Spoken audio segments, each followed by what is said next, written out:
Hey, what's going on, everybody? My name is Mundane Matt. And over the course of last summer, there was one of the biggest fucking phenomenons I think any of us have ever really encountered. And that, my friends, was Pokemon Go. That thing took the world by storm and still is making headlines nearly a year later. Last night on a test stream for Weird Wild What the Fuck, I covered a story about a taxi cab driver that lured a girl to his car and assaulted her by promising to take her to good Pokestops. It's a fucking horrible story, and I'm glad he is facing a long time in jail for that. But in the more lighter take on it, you have a class action lawsuit that is currently going forward in California that's seeking $5 million in damages from Niantic over alleged trespassing claims. Homeowners are super fucking upset at the developer of Pokemon Go because people were walking around and, basically walking on their property to catch certain Pokemon, so on and so forth. Now, in Niantic's defense, their terms of service do basically state, hey, you dumb fucking kids, don't do anything fucking stupid, use common fucking sense, we ain't fucking responsible.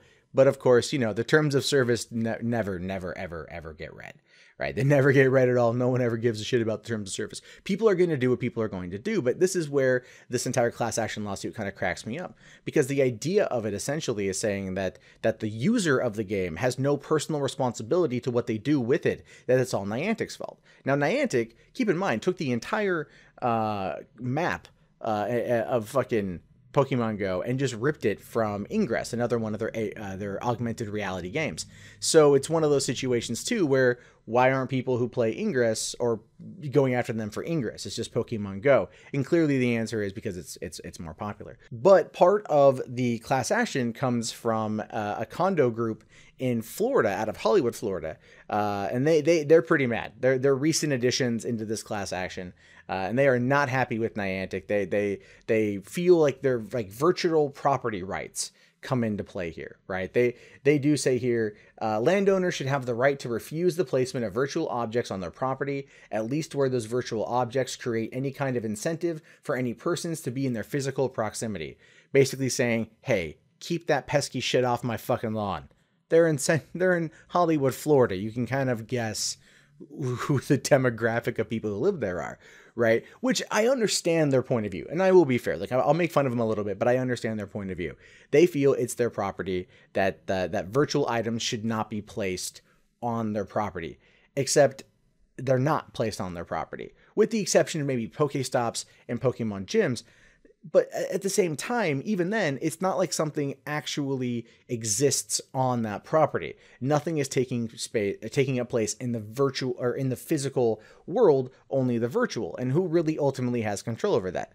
Niantic actually responds by saying, plaintiffs allege an invasion due to Niantic's designation of their properties as locations containing or near virtual game items. This designation only causes game items to display on players' phones. Which is true. It's so true.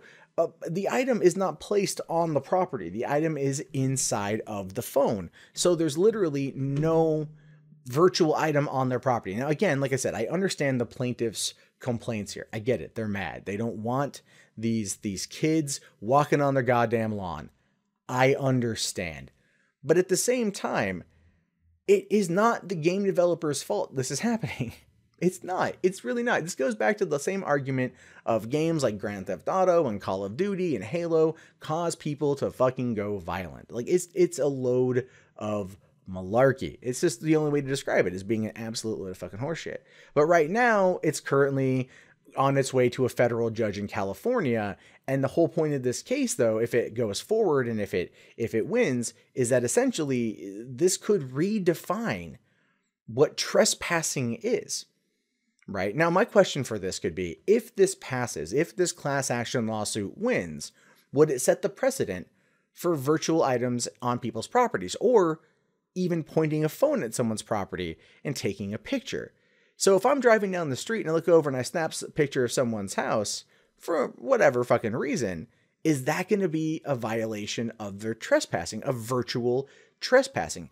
Even though I didn't step foot on the property, even though I didn't do anything to the property except snap a photo or look at it through my phone or whatever, is that going to be considered a problem?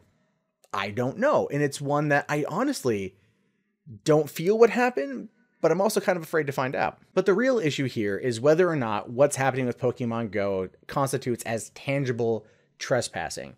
Okay, if like a frisbee or a ball or a balloon or something gets lodged on someone's property and you travel onto their property to retrieve it, then yes, that could be considered trespassing. But simply walking along somebody's driveway or walking along, not in their driveway, but walking on the street like a public access road, that's considered public area and they can't do shit about it.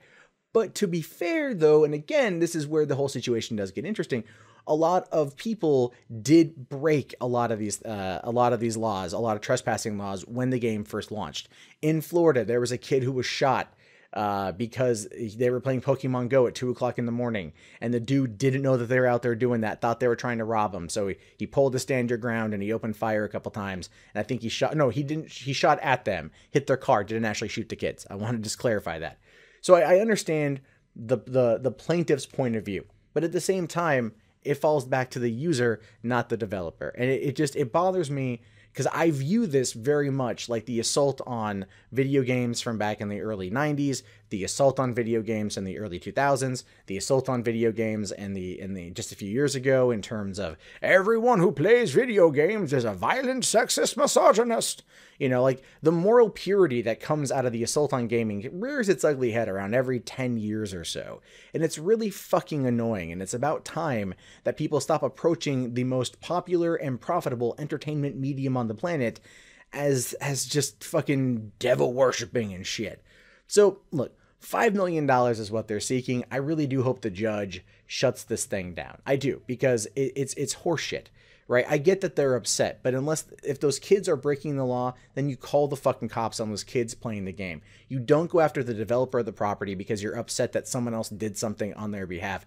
But then again, it's like, you know, it's like, go back to fucking Columbine. Now, this is an out there comparison, but I do believe it's one that kind of holds some weight. Columbine happened, horrible tragedy, no question about it. One of the kids who was shot found out that the bullet that was used to shoot him came from Kmart. And he, with the help of Michael Moore, went and sued Kmart to stop selling bullets, essentially assigning blame for his injury to the retailer of the bullet that was used to shoot him. And I don't know about you, but I view that as just wrong. The retailer does not know what's going to happen when a person purchases an item from their store. I mean, if that same logic was applied to everything, then we could just easily go after car manufacturers every time there's a DUI, or an alcohol distiller every time there's a fucking DUI. This logic is really, really, really, really, really backwards, and it reeks of just like complete dishonesty, and it just reeks of just as a legal loophole to get what you want, and I don't like it one fucking bit. But I do want to know your guys' thoughts on this. Do you think that Pokemon Go is considered virtual trespassing? Do you think these people are just being old and don't understand technology? Do you think they're being conned by a lawyer trying to get a fat fucking paycheck? These are things I'm curious to know about. Go ahead and write it down in the comments below. If you guys haven't already, please thumbs up the video. Subscribe to the channel if you're new. Check out my vlog channel up here. Check out my movie news channel, 3 Buck Theater, right here. And this is where you want to turn on annotations so you can see all this shit. And my name is, of course, Mundane Matt. I will talk to you guys later. Have yourself a fantastic day, and peace out.